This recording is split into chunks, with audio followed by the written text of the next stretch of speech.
बाजार में एक रोड पर मागमा देवी रोज की तरह अपनी छोटी सी टोकरी लेकर मीठे पके हुए अमरूद बेच रही थीं। उनकी दो बेटियां थीं, दोनों ही हीरे की तरह पली बड़ी थीं। बड़ी बेटी नंदनी सिंह देश की सरहद पर फौज में अफसर थीं। छोटी सावित्री सिंह इसी शहर की डिस्ट्रिक्ट मजिस्ट्रेट यानी डीएम थीं। मागमा देवी को अपनी बेटियों पर बहुत नाज था। जब भी कोई पूछता, अम्मा आपकी बेटियां क्या करती हैं, तो उनका सीना गर्व से चौड़ा हो जाता। वह कहती, एक देश की रक्षा करती हैं और दूसरी जिले की। लेकिन मागमा देवी आज भी कभी कभी बाजार में अमरूद बेचने बैठ जाती, पर अपनी बेटियों को कभी नहीं बताती। सब कुछ ठीक चल रहा था, तभी एक इंस्पेक्टर जिसका नाम अरुण चौधरी था, अपनी बुलेट मोटरसाइकिल पर वहां आया। उसने बाइक सड़क किनारे रोकी और सीधा मागमा देवी की टोकरी के पास आकर खड़ा हो गया। अरुण ने टोकरी में से एक अमरूद उठाया और बिना कुछ कहे मुंह में डाल लिया। मागमा देवी थोड़ी सकुचाई और बोली, साहब अमरूद मीठे हैं, आप चाहें तो तोल दूं? अरुण चौधरी ने अकड़ते हुए जवाब दिया, हाँ हाँ दे 1 किलो। मागमा देवी ने कांपते हाथों से अमरूद तोलकर पॉलिथीन में दे दिए। अरुण ने पैकेट लिया, फिर से एक अमरूद निकाला और सामने ही काट कर खाने लगा। कुछ देर तक चबाने के बाद उसने मुंह बनाते हुए कहा, ये क्या बेचा है तूने, एकदम बेस्वाद। अमरूद मीठा तो बिल्कुल भी नहीं है। मागमा देवी घबराकर बोली, नहीं साहब, बहुत मीठे हैं, आप चाहें तो दूसरा छक्कर देख लीजिए। लेकिन अरुण चौधरी हंसते हुए बोला, चुप, तेरे अमरूद का एक दाना भी मीठा नहीं। तूने मुझे बेवकूफ बनाया है। और सुन, मैं 1 रुपया भी नहीं दूंगा, समझी? मागमा देवी ने हिम्मत करके हाथ जोड़ते हुए कहा, साहब मेहनत से लाए हैं, कुछ तो पैसे दे दीजिए बस। यही सुनते ही अरुण चौधरी का पारा चढ़ गया। उसने गुस्से में झुककर पूरी टोकरी उठाई और सड़क की दूसरी तरफ जोर से फेंक दी। टोकरी पलट गई और सारे अमरूद सड़क, गाड़ियों और नाली में बिखर गए। मागमा देवी हक्की बक्की रह गईं। उनकी आंखों में आंसू भर आए, होंठ कांपने लगे। उनकी मेहनत और इज्जत दोनों ही सड़क पर कुचली जा रही थी। आसपास भीड़ जमा हो गई थी। लोग तमाशा देख रहे थे, कानाफूसी कर रहे थे, लेकिन किसी की हिम्मत नहीं हुई कि उस वर्दी वाले से कुछ कहे। फिर अरुण चौधरी ने अपनी मूंछों पर ताव दिया, बाइक स्टार्ट की और वहां से ऐसे चला गया जैसे कुछ हुआ ही ना हो। भीड़ में से किसी ने मागमा देवी की मदद नहीं की, लेकिन पास के ही एक घर की छत पर खड़ा एक नौजवान लड़का रोहित ये सब कुछ अपने मोबाइल फोन में रिकॉर्ड कर रहा था। उसका खून खौल रहा था। वह मागमा अम्मा को बचपन से जानता था और उनका बहुत सम्मान करता था। उसने वीडियो रिकॉर्ड करना बंद किया और सोचने लगा कि इस वीडियो का क्या किया जाए। उसे पता था कि मागमा अम्मा की एक बेटी फौज में है। उसने कहीं से उनका नंबर जुगाड़ किया था। उसने तुरंत वह वीडियो नंदनी सिंह के व्हाट्सएप पर भेज दिया और नीचे एक छोटा सा मैसेज लिखा, नंदनी दीदी, देखिए आज बाजार में आपकी मां के साथ क्या हुआ। हजारों किलोमीटर दूर बर्फीली पहाड़ियों के बीच बॉर्डर की एक चौकी पर नंदनी सिंह अपनी राइफल साफ कर रही थी। तभी उसके फोन पर व्हाट्सएप का मैसेज टोन बजा। उसने फोन उठाकर देखा, एक अनजान नंबर से वीडियो आया था। उसने वीडियो प्ले किया। जैसे जैसे वीडियो आगे बढ़ा, नंदनी के चेहरे का रंग बदलता गया। उसकी शांत आंखें गुस्से से लाल हो गईं। जब उसने इंस्पेक्टर अरुण चौधरी को अपनी मां की टोकरी उठाकर फेंकते देखा, तो उसके हाथ कांपने लगे। उसकी मां, जिसने उसे और उसकी बहन को पालने के लिए अपनी पूरी जिंदगी लगा दी, आज सड़क पर बेबस रो रही थी और लोग तमाशा देख रहे थे। उसके अंदर का फौजी जाग उठा। उसका मन किया कि अभी यहां से जाए और उस इंस्पेक्टर की वर्दी नोच ले। उसने अपने दांत भींच लिए, उसकी सांसें तेज हो गई थीं। उसने तुरंत वह वीडियो अपनी छोटी बहन डीएम सावित्री सिंह को फॉरवर्ड किया। वीडियो भेजते ही उसने सावित्री को फोन लगाया। सावित्री उस वक्त अपने ऑफिस में एक जरूरी मीटिंग में थी। उसने अपनी बड़ी बहन का फोन देखा तो मीटिंग रोककर फोन उठाया और पूछा, हाँ दीदी, सब ठीक है, कुछ भी नहीं है, बोली। नंदनी की आवाज में गुस्सा और दर्द साफ झलक रहा था। मैंने तुझे एक वीडियो भेजा है, उसे देख, अभी के अभी देख। सावित्री ने फोन होल्ड पर रखा और व्हाट्सएप खोला। वीडियो देखते ही उसके पैरों के नीचे से जमीन खिसक गई। उसकी मां, उसकी प्यारी मां, सड़क पर बिखरे अमरूद के लिए रो रही थी।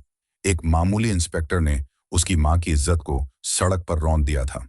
सावित्री की आंखों में भी आंसू आ गए, लेकिन उसने खुद को संभाला। वो एक डीएम थी, उसे भावनाओं में बहने का हक नहीं था। सावित्री ने कांपती आवाज में कहा, दीदी, मैं बर्दाश्त नहीं कर सकती ये सब। ये सुनते ही नंदनी फोन पर गुस्से में बोली, मैं आ रही हूं, छुट्टी लेकर मैं उसको नहीं छोड़ूंगी। सावित्री नरम आवाज में बोली, नहीं दीदी, आपकी जरूरत देश की सरहद पर है। यह मेरा इलाका है, ये लड़ाई मैं लूंगी। मां को इंसाफ मैं दिलाऊंगी, कानून के तरीके से। नंदनी कुछ देर चुप रही। वह अपनी बहन की आवाज में छिपे इरादे को समझ गई थी। बोली, ठीक है, लेकिन उसे ऐसी सजा मिलनी चाहिए कि उसकी रूह कांप जाए। सावित्री ने कहा, आप चिंता मत करो दीदी, अब यह मेरा काम है, और फोन काट दिया। उसने मीटिंग में मौजूद सभी अफसरों से कहा, यह मीटिंग यहीं खत्म होती है, आप सब जा सकते हैं। सावित्री अपनी सरकारी गाड़ी में नहीं, बल्कि एक प्राइवेट गाड़ी में बैठकर अपने पुराने घर की तरफ निकली। रास्ते में उसने अपने डीएम वाले कपड़े बदलकर एक साधारण सा लाल रंग का सलवार सूट पहन लिया। वह अपनी मां के पास एक बेटी बनकर जाना चाहती थी, डीएम बनकर नहीं। जब वह घर पहुंची तो मग्न देवी एक कोने में चुपचाप बैठी थी। उनकी आंखें सूजी हुई थीं। अपनी बेटी को अचानक देखकर वह घबरा गई। सावित्री, तू यहां सब ठीक तो है? सावित्री कुछ नहीं बोली। वह बस अपनी मां के पास गई और उन्हें कसकर गले लगा लिया। मां की गोद में सिर रखकर वह अपने आंसू नहीं रोक पाई। मां, आपने मुझे बताया क्यों नहीं? मागमा देवी ने सिसकते हुए कहा। क्या बताती बेटी, मैं नहीं चाहती थी कि तुम लोगों को कोई परेशानी हो, और वह पुलिस वाला है। छोड़ उसकी बात। आज तू इतने दिनों बाद आई है, आज मैं बहुत खुश हूं। सावित्री ने अपनी मां के आंसू पोंछे और उनका हाथ अपने हाथ में ले लिया और बोला, अब आप गरीब और अकेली नहीं हैं मां। आपकी बेटी इस जिले की मालिक है। मैं वादा करती हूं, जिसने भी आपके साथ ऐसे दुर्व्यवहार किया है, उसे उसकी कीमत चुकानी पड़ेगी। आपकी खोई हुई इज्जत में वापस लाऊंगी। मंदमा देवी ने अपनी बेटी की आंखों में एक अलग ही आत्मविश्वास देखा। वह बस चुपचाप उसे देखती रही। उस रात सावित्री ने एक पूरा प्लान बनाया। वह जानती थी कि अगर वह डीएम बनकर थाने जाएगी तो सारे पुलिस वाले उसके पैरों में गिर जाएंगे और असली गुनहगार कभी सामने नहीं आएगा। उसे उन्हें रंगे हाथों पकड़ना था। अगली सुबह उसने पीला सलवार सूट पहना और अपने सबसे भरोसेमंद अफसर एसडीएम विकास को फोन किया। विकास, मैं तुम्हें एक काम दे रही हूं और यह बात हम दोनों के बीच ही रहनी चाहिए। उसने कहा, जी मैडम, हुक्म कीजिए। बोली, मैं अभी सिविल ड्रेस में शहर के कोतवाली थाने में एक पर लिखवाने जा रही हूं, अपनी पहचान छिपाकर। मैं चाहती हूं कि तुम ठीक 2 घंटे बाद जिले के एसपी, डीएसपी और बाकी बड़े पुलिस अफसरों की टीम के साथ थाने पहुंचो। जब तक मैं इशारा ना करूं, कोई कुछ नहीं बोलेगा। विकास ने कहा, ठीक है मैडम, जैसा आप कहें। सावित्री ने फोन रख दिया। दोस्तों, अब खेल शुरू होने वाला था। सावित्री ने एक साधारण सा पीले रंग का सलवार सूट पहना, चेहरे पर दुपट्टा डाला और एक आम नागरिक की तरह ऑटो पकड़कर कोतवाली थाने पहुंची। थाने का माहौल वैसा ही था जैसा उसने सोचा था। एक हवलदार ऊँघ रहा था और इंस्पेक्टर अरुण चौधरी और एसएचओ संदीप राणा चाय पीते हुए हंसी मजाक कर रहे थे। सावित्री डरते डरते उनकी टेबल के पास गई। जी, मुझे एक शिकायत दर्ज करवानी है। एसएचओ संदीप राणा ने उसे ऊपर से नीचे तक देखा। क्या हुआ, किसने परेशान किया जी? कल बाजार में इंस्पेक्टर साहब ने। जैसे ही उसने इंस्पेक्टर का नाम लिया, अरुण चौधरी चौकन्ना हो गया। उसने सावित्री को घूर कर देखा। क्या इंस्पेक्टर साहब ने? नाम क्या है तेरा और किस इंस्पेक्टर की बात कर रही है? जी, आप ही थे। आपने कल बाजार में एक बुजुर्ग महिला के अमरूद की टोकरी सड़क पर फेंकी थी। मैं उनकी बेटी हूं। सावित्री ने अपनी आवाज में थोड़ी घबराहट लाने की कोशिश की। यह सुनते ही अरुण और संदीप जोर जोर से हंसने लगे। ओहो, तो तू उस बुढ़िया की बेटी है? अरुण ने मजाक उड़ाते हुए कहा। तो क्या हुआ, सड़क पर गंदगी फैलाएगी तो लाठी पड़ेगी ना। चल भाग, यहां से कोई एफआईआर नहीं लिखी जाएगी। सावित्री ने थोड़ा साहस दिखाते हुए कहा, लेकिन यह गैर कानूनी है। आपने वर्दी का गलत इस्तेमाल किया है। एसएचओ संदीप गरजातू, हमें कानून सिखाएगी, ज्यादा जुबान चलाई तो तुझे ही अंदर कर दूंगा। सरकारी काम में बाधा डालने के जुर्म में निकल। यहां से सावित्री वहीं खड़ी रही और बोली, मैं फिर लिखवाए बिना नहीं जाऊंगी। बहस बढ़ रही थी कि तभी एक हवादार भागता हुआ अंदर आया। उसकी सांसें फूली हुई थीं। सर गंगा प्रसाद यादव जी थाने में आ रहे हैं। गंगा प्रसाद यादव का नाम सुनते ही अरुण और संदीप दोनों के चेहरे का रंग बदल गया। गंगा प्रसाद शहर का एक बहुत बड़ा और दबंग नेता था, जिसके इशारे पर पुलिस वाले नाचते थे। दोनों इंस्पेक्टर अपनी कुर्सी से ऐसे उछले जैसे करंट लग गया हो। अरे जल्दी करो, गेट खोलो। संदीप ने हवलदार को डांटा और दोनों भागकर गेट की तरफ गए, जैसे कोई बहुत बड़ा साहब आ रहा हो। एक सफेद सफारी गाड़ी थाने के अंदर आकर रुकी। उसमें से सफेद कुर्ता पायजामा पहने गंगा प्रसाद यादव उतरा। अंदर आते ही उसने अपने मजाकिया अंदाज में कहा, क्या हाल है चौधरी? काम धाम अच्छा चल रहा है ना? कोई मुर्गा उर्गा फंसाया कि नहीं? आज अरुण और संदीप हाथ जोड़कर मुस्कुराने लगे। अरे साहब, आपकी कृपा है, आइए बैठिए। लेकिन तभी गंगा प्रसाद की नजर कोने में खड़ी सावित्री स्त्री पर पड़ी। सावित्री को देखते ही उसके चेहरे की हंसी गायब हो गई। उसके माथे पर पसीना आ गया और उसके होश उड़ गए। वह जिस लड़की को एक आम लड़की समझ रहा था, उसे पहचानते ही उसकी सिट्टी पिट्टी गुम हो गई। वह तेजी से आगे बढ़ा और सावित्री के सामने जाकर हाथ जोड़कर खड़ा हो गया। उसका सिर झुका हुआ था। नमस्ते मैडम, आप यहाँ इस वक्त मुझे फोन कर लिया होता, मैं हाजिर हो जाता। उसकी आवाज में हकलाहट साफ थी। इंस्पेक्टर अरुण और एसएचओ संदीप हैरान रह गए। उनकी आंखें फटी की फटी रह गई। यह हो क्या रहा है? यह तो उस बुढ़िया की बेटी है गंगा प्रसाद जी। इसके सामने हाथ क्यों जोड़े खड़े हैं? जिस गंगा प्रसाद यादव के सामने पूरा झेला झुकता है, वह इस साधारण सी दिखने वाली लड़की के सामने हाथ जोड़े क्यों खड़ा है? यह लड़की है कौन? अरुण ने धीरे से संदीप से पूछा। यह क्या हो रहा है? संदीप ने भी घबराहट में सिर हिला दिया। इससे पहले कि वे कुछ समझ पाते, थाने के बाहर गाड़ियों के रुकने की आवाज आई। एक के बाद एक लाल बत्ती वाली गाड़ियां थाने के सामने आकर रुकी। गाड़ियों से डीएसपी, एसडीएम और जिले के कई बड़े आईएएस एंड आईपीएस अफसर उतरे और तेजी से थाने के अंदर आए। वे सब आकर चुपचाप सावित्री के पीछे लाइन बनाकर खड़े हो गए, जैसे अपने सीनियर को रिपोर्ट कर रहे हों। अब थाने में सन्नाटा था। सिर्फ पंखे की घर घर की आवाज आ रही थी। अरुण चौधरी और संदीप राणा पत्थर के बुद्ध बन चुके थे। उनके हलक सूख गए थे। माथे पर पसीने की बूंदें चमक रही थीं। तभी डीएसपी ने आगे बढ़कर गुस्से में अरुण चौधरी की तरफ देखकर कहा, इंस्पेक्टर तमीज से खड़े हो जाओ। तुम जिले की डीएम मैडम सावित्री सिंह के सामने खड़े हो। DM madam. यह शब्द किसी बम की तरह थाने में फटा। अरुण और संदीप के पैरों तले जमीन खिसक गई। उन्हें लगा जैसे किसी ने उनके कानों में पिघला हुआ शीशा डाल दिया हो। वे कांपते हुए सावित्री को देखने लगे, जिसे वे कुछ देर पहले अमरूद वाली की बेटी कहकर बेइज्जत कर रहे थे। सावित्री की आंखों में अब एक आम लड़की की घबराहट नहीं, बल्कि एक डिस्ट्रिक्ट मैजिस्ट्रेट का रौब और गुस्सा था। उसने अपनी ठंडी और कड़क आवाज में कहा, inspector Arun Chaudhary and SHO Sandeep Rana, दोनों की आत्मा तक कांप गई। You are suspended with immediate effect. Savitri ने आदेश दिया।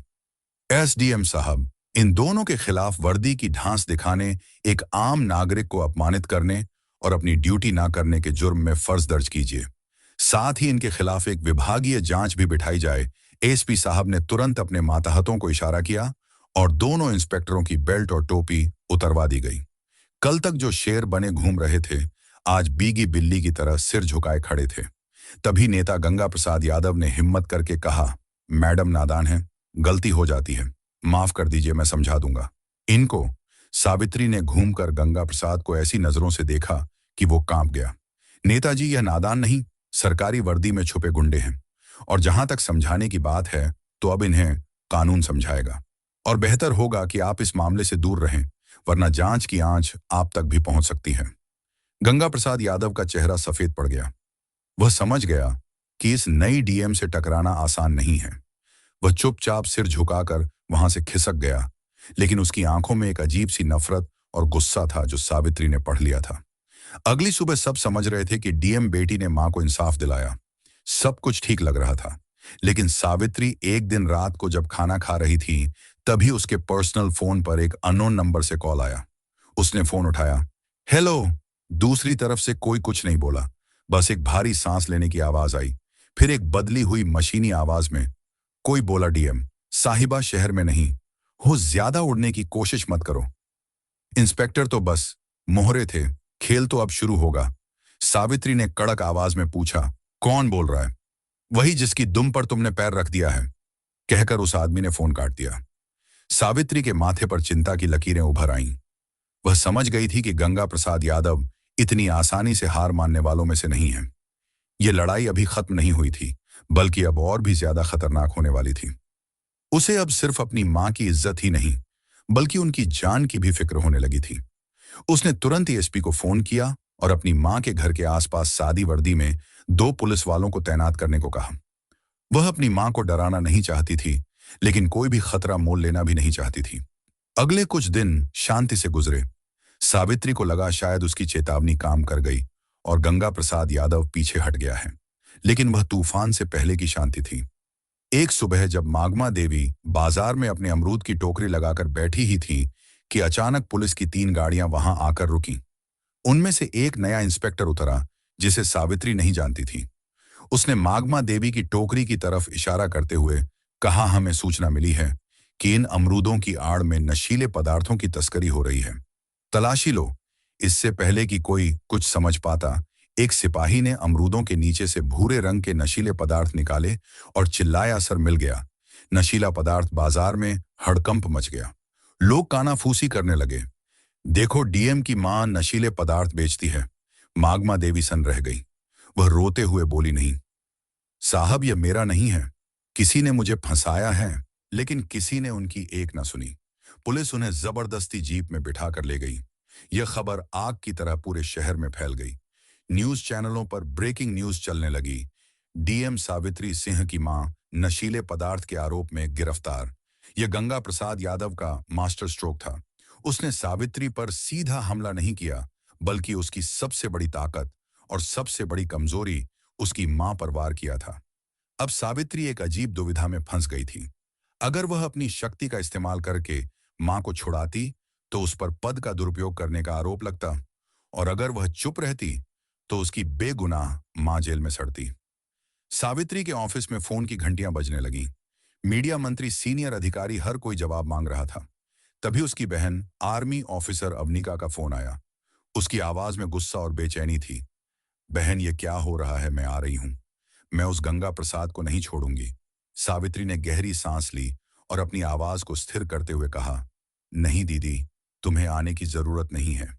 अगर हम भी उनकी तरह गैर कानूनी काम करेंगे तो उनमें और हम में फर्क क्या रह जाएगा? यह लड़ाई अब कानून के दायरे में ही लड़ी जाएगी और जीतेगी भी। सावित्री ने तुरंत एक प्रेस कॉन्फ्रेंस बुलाई। पूरा मीडिया हॉल खचाखच भरा था। कैमरों की फ्लैश लाइट उसकी आंखों में चुभ रही थी। उसने माइक संभाला और कहा, मैं जानती हूं आप सबके मन में क्या सवाल है। मेरी मां पर गंभीर आरोप लगे हैं। कानून सबके लिए बराबर है, चाहे वह एक आम नागरिक हो या डीएम की मां। इसलिए मैं इस केस की जांच से खुद को अलग करती हूं, ताकि जांच पर कोई असर न पड़े। एसपी साहब एक स्पेशल टीम बनाकर इस मामले की निष्पक्ष जांच करेंगे। मुझे भारत के कानून पर पूरा भरोसा है। दूध का दूध और पानी का पानी होकर रहेगा। सावित्री का यह दांव देखकर गंगा प्रसाद यादव भी हैरान रह गया। उसे लगा था कि सावित्री बौखलाकर कोई गलत कदम उठाएगी, लेकिन उसने तो बड़ी समझदारी से खुद को जांच से अलग कर लिया था। लेकिन सावित्री सिर्फ कानून के भरोसे नहीं बैठी थी। उसने रोहित को बुलाया। वही लड़का जिसने पहला वीडियो बनाया था? सावित्री ने कहा, रोहित, मुझे तुम्हारी मदद चाहिए। तुम बाजार में रहते हो, वहां की हर हरकत पर तुम्हारी नजर रहती है।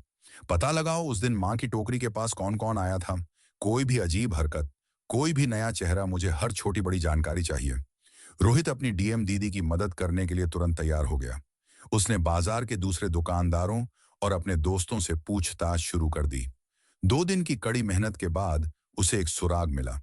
पास की एक दुकान के बाहर लगे सीसीटीवी कैमरे की फुटेज में एक आदमी मागमा देवी की टोकरी के पास कुछ रखते हुए दिखा था। उसका चेहरा साफ नहीं था, लेकिन वह वही आदमी था जिसे लोगों ने सस्पेंड हुए इंस्पेक्टर अरुण चौधरी के साथ कई बार देखा था। सबूत मिल चुका था। यह सारा खेल गंगा प्रसाद यादव ने अपने पिट्ठू सस्पेंड हुए इंस्पेक्टरों के जरिए रचा था। अब बारी सावित्री की थी। उसने एसपी के साथ मिलकर एक जाल बिछाया। उन्होंने यह झूठी खबर फैलाई कि सीसीटीवी फुटेज में नशीला पदार्थ रखने वाले का चेहरा साफ साफ आ गया है और पुलिस उसे पकड़ने ही वाली है। यह खबर सुनते ही गंगा प्रसाद यादव के कैंप में खलबली मच गई। उसने तुरंत अरुण चौधरी को फोन किया। वह आदमी पकड़ा नहीं जाना चाहिए। उसको कुछ करो, वरना हम सब पकड़े जाएंगे। गंगा प्रसाद को नहीं पता था कि उसका फोन पहले से ही पुलिस के सर्विलांस पर था। अरुण चौधरी और संदीप राणा उस आदमी को ठिकाने लगाने के लिए जैसे ही शहर के बाहर एक सुनसान जगह पर पहुंचे, सावित्री और एसपी ने अपनी पूरी टीम के साथ उन्हें घेर लिया। रंगे हाथों पकड़े जाने पर दोनों ने गंगा प्रसाद यादव के खिलाफ अपना मुंह खोल दिया। अगली सुबह जब गंगा प्रसाद यादव अपने घर पर बैठकर चाय पी रहा था और अपनी जीत का जश्न मनाने की सोच रहा था, तभी दरवाजे पर जोरदार दस्तक हुई।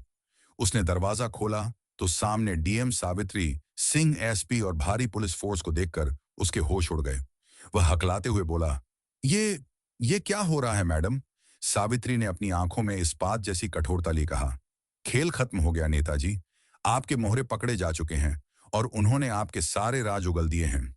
आपके पास कोई सबूत नहीं है। गंगा प्रसाद चिल्लाया, आप मुझे हाथ नहीं लगा सकती। एएसपी ने आगे बढ़कर उसके हाथ में अरेस्ट वारंट थमाते हुए कहा, सबलियों, here's the proofread version of your sentences. हमारे पास आपकी फोन रिकॉर्डिंग है जिसमें आप एक गवाह के खिलाफ अभिशब्द बोल रहे थे। अब आप हमारे साथ थाने चलेंगे। गंगा प्रसाद यादव का राजनीतिक साम्राज्य एक ही पल में ढह गया। उसे हथकद्दियां पहनाकर पुलिस जीप में ले जाया गया।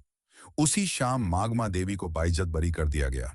जब वह जेल से बाहर आई तो सावित्री उन्हें लेने आई थी। माँ बेटी एक दूसरे के गले लगकर रो पड़ी और बोली, अब आपको अमरूद बेचने की जरूरत नहीं है। अगली सुबह मागमा देवी को अपनी गाड़ी में बैठाकर अपनी पोस्टिंग पर लेकर चली गई और दोनों साथ में हंसी खुशी रहने लगे। जब उसकी बड़ी बहन की आर्मी से छुट्टी मिलती तो वह भी आ जाती। तीनों साथ में हंसी खुशी रहते। तो दोस्तों, यह कहानी केवल मनोरंजन और शिक्षा के उद्देश्य से बनाई गई है। इसमें दिखाए गए सभी पात्र, घटनाएं और संवाद काल्पनिक हैं। किसी भी वास्तविक व्यक्ति, संस्था या घटना से इनका कोई संबंध नहीं है। कृपया इसे केवल कहानी के रूप में देखें और इसका आनंद लें। हम किसी की भावनाओं को ठेस पहुंचाना नहीं चाहते। अगर आपको यह कहानी पसंद आई हो तो इसे लाइक करें और ज्यादा से ज्यादा लोगों तक शेयर करें। कमेंट करके बताएं कि आपको सावित्री का कौन सा कदम सबसे अच्छा लगा और हमारे चैनल को सब्सक्राइब करना न भूलें, क्योंकि हम आपके लिए ऐसे ही प्रेरणादायक कहानी